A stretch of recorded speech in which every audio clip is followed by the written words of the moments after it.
Salut tout le monde! Bienvenue dans ce voyage passionnant au cœur de l'espace tridimensionnel. Aujourd'hui, nous allons parler de l'espace tridimensionnel et de son influence sur notre vie quotidienne. Vous savez, on ne se déplace pas seulement de gauche à droite ou de haut en bas, on se déplace aussi d'avant en arrière. C'est cette troisième dimension qui rend notre monde si intéressant. Ces trois directions représentent les trois dimensions, longueur, largeur et hauteur. Imaginez votre chambre. Elle a une longueur, une largeur et une hauteur, n'est-ce pas? Elle a une longueur, une largeur et une hauteur, pas vrai? Ces dimensions nous permettent de comprendre et de décrire l'espace qui nous entoure. Voilà, c'est ça l'espace tridimensionnel. C'est comme ça que nous percevons le monde. En géométrie dans l'espace, on étudie les figures dans cet espace 3D. Cette étude nous aide à mieux comprendre les propriétés des objets. Les éléments de base sont le point, une position sans dimension. L'élément le plus simple en géométrie. La droite, qui n'a qu'une longueur et s'étend à l'infini, qui nous aide à comprendre la notion de direction. Le plan, comme une surface plane infinie, qui est comme une surface infinie s'étendant dans toutes les directions. Et le solide, par exemple un cube ou une sphère, qui a trois dimensions et occupe un espace.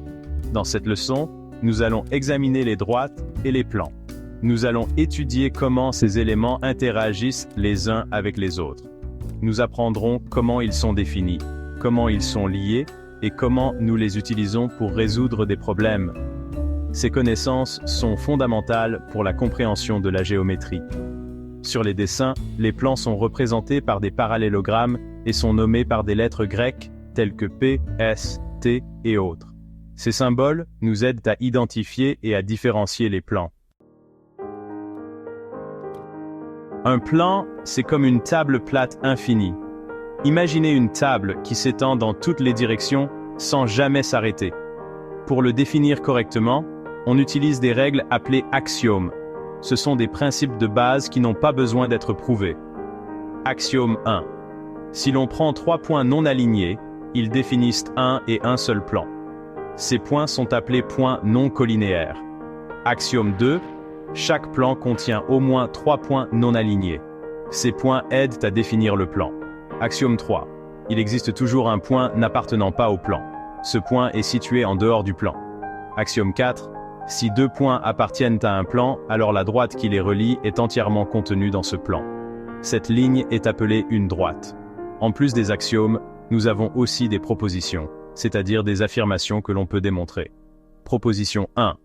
Une droite et un point extérieur à cette droite définissent un plan. Cela signifie que nous pouvons créer un plan à l'aide de ces deux éléments. Proposition 2.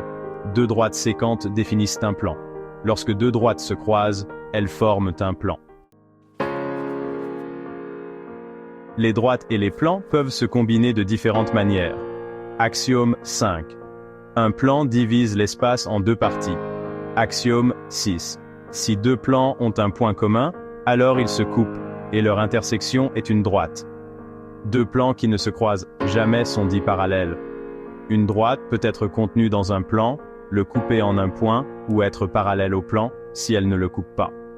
Deux droites peuvent être parallèles, si elles sont dans le même plan et ne se coupent pas. Confondues, si c'est la même droite, ou gauche, si elles ne sont pas coplanaires. Le parallélisme dans l'espace signifie que des lignes ou des plans ne se croisent jamais. Cela signifie que peu importe combien ils s'étendent, ils ne se rencontreront jamais. Deux droites sont parallèles si elles sont coplanaires et ne se coupent pas. Ces lignes maintiennent la même distance entre elles sur toute leur longueur. Deux plans sont parallèles s'ils ne se coupent pas. Cela signifie qu'ils ne se rencontreront jamais, aussi loin qu'ils s'étendent. Une droite et un plan sont parallèles s'ils ne se croisent pas. La droite ne coupera jamais le plan. Et là, il y a le théorème de Thalès. Le théorème de Thalès nous aide à comprendre les relations entre les lignes parallèles et les angles. Si deux plans parallèles sont coupés par un troisième plan, alors les lignes d'intersection sont parallèles. C'est une propriété importante de la géométrie. La perpendicularité signifie qu'un angle de 90 degrés est formé. Cet angle est également connu sous le nom d'angle droit.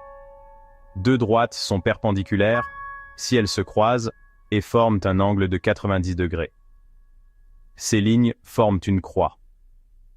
Une droite est perpendiculaire à un plan si elle est perpendiculaire à toutes les droites du plan passant par le point d'intersection. Cela signifie que la droite forme un angle droit avec chaque droite du plan. Deux plans sont perpendiculaires s'ils forment un angle de 90 degrés. Ces plans forment un espace rectangulaire. Enfin, il y a le théorème des trois perpendiculaires. D'un point extérieur à un plan, on ne peut mener qu'une seule perpendiculaire à ce plan. Ce théorème est fondamental en géométrie.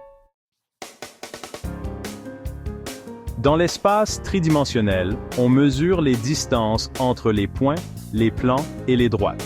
La distance d'un point à un plan est la longueur de la perpendiculaire ABC du point sur le plan. La distance entre deux plans parallèles est la distance de n'importe quel point de l'un des plans à l'autre plan. La distance entre deux droites gauches est la distance entre les points d'intersection de ces droites avec leur perpendiculaire commune. Le plan médiateur d'un segment est le plan qui passe par son milieu et qui lui est perpendiculaire. Un angle dièdre est l'angle formé par deux plans qui se coupent. Les plans perpendiculaires forment un angle dièdre de 90 degrés. Comme pour les angles classiques, nous avons des angles dièdres complémentaires et supplémentaires. La géométrie dans l'espace a de nombreuses applications, en architecture, en ingénierie, en infographie et même en médecine. Il est important de la comprendre pour comprendre le monde qui nous entoure.